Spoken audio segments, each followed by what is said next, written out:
புது மாசம் பொறந்ததோட புதுசா ஒரு நல்ல செய்தி வந்திருக்கு.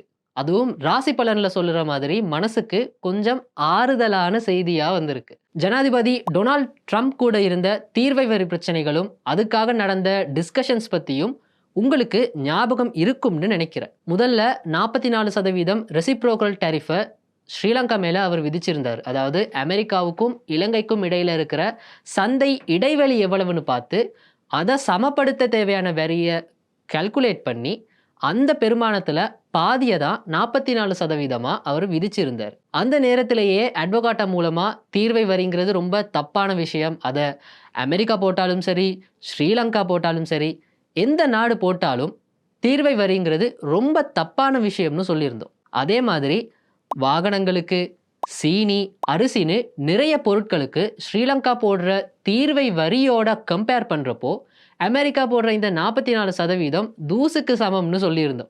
ஏன்னா தீர்வை வரி போடுறதால எந்த ஒரு நாட்டையும் முன்னுக்கு கொண்டு வர முடியாதுங்கிறதால. ஸோ அதோட விளைவுகள் எங்களுக்கு தெரிய ஆரம்பிச்சதும் ட்ரம்ப்போட பேசி பாகைன் பண்ணி கெஞ்சி கூத்தாடி ஒரு வழியா 30%க்கு கொண்டு வந்தாச்சு. அந்த 30%த்தை மெயின்டைன் பண்ணுறப்போ அமெரிக்காவால எல்லா நாடுகளுக்கும் சார்பளவில் 10% அடிப்படை வரி விதிக்கப்பட்டுச்சு. அதனால 30%ங்கிறது மறுபடியும் எங்களுக்கு பிரச்சனை ஆகிருச்சு. ஏன்னா எங்களுக்கு 30% இருக்கிறப்போ எங்களோட போட்டி போடுற வியட்நாமுக்கு 20% தான் விதிச்சிருந்தாங்க.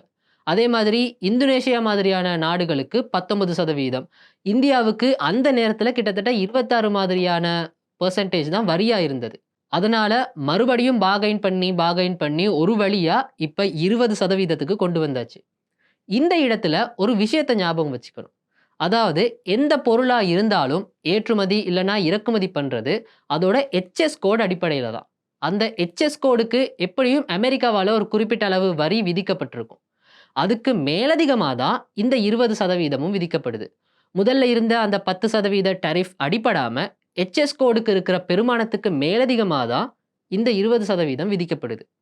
குறிப்பா எங்களுடைய பிராந்தியத்தில் இருக்கிற மற்ற நாடுகளோட கம்பேர் பண்ணும்போது நாங்க இப்போ கொஞ்சம் போட்டித்தன்மையான இடத்துல இருக்கிறதால இந்த 20%த்தை குறைக்கிறது இன்னும் முக்கியமா இருக்கு. உதாரணத்துக்கு எங்களுக்கு 20% இருந்து வியட்நாமுக்கு 10% விதிக்கப்பட்டிருந்தா எங்களுக்கு வர வேண்டிய ஆர்டர்ஸ் எல்லாம் அவங்க பக்கம் போக வாய்ப்பு இருக்கு.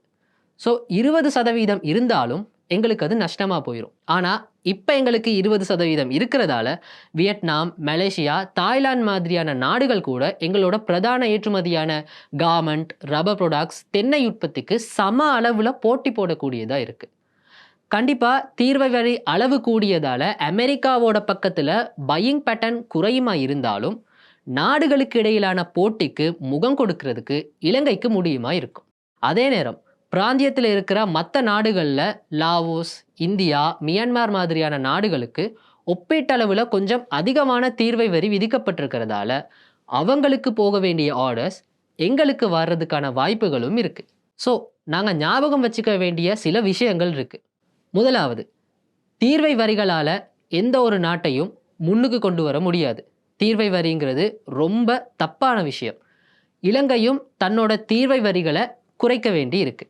ரெண்டாவது, அமெரிக்காவோட இந்த முடிவுகளால் அந்த நாடு எங்களுடைய பொருட்களை வாங்கக்கூடிய அளவு குறையலாம். அதனால எங்களுடைய ஏற்றுமதி அளவும் ஓரளவு குறையக்கூடியதுக்கான வாய்ப்புகளும் இருக்கு.